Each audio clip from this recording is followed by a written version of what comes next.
Hello mọi người. Mưa mưa nè.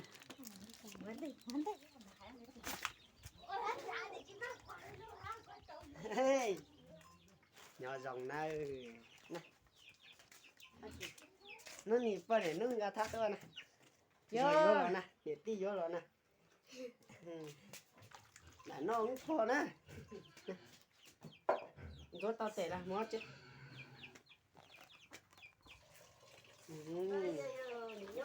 Nó giọt chế nữa. Nó con để luôn nữa. Ủa chỉ mơ nhia đó. Tôi tụi con để vô là xin. Để vô nó xin nè. Bản nó là lúc chế nè. Đu liền. Lúc tỉnh bỏ chỉ trong nữa. Tỉnh bỏ chỉ trong thế chị. Ủa chị còn nãy cái đó mua láo trôi chợ nè. Đấy, cho. Hello, xin chào tất cả mọi người nha. Hello, xin chào nha. Nó này hợp con này nó rồi.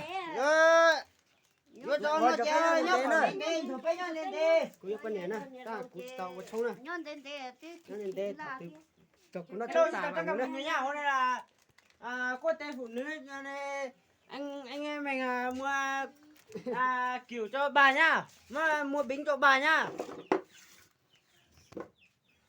Cũng ra thế nè. Con này nó là lần này còn biết chữ kia nhau một. Có thế nè. Để mới rồi xong cô. Lo Hello, nói xin nhân đi, chào. anh đi qua bóp gì qua đi. Mua tay rồi cho nên nên mua phải trả rồi cho dù. Cái này là của cú bó cho cú nhon lên đây nè. Lên đây có cái xéo nè. Cú yêu con này, cú tàu nó trống nè.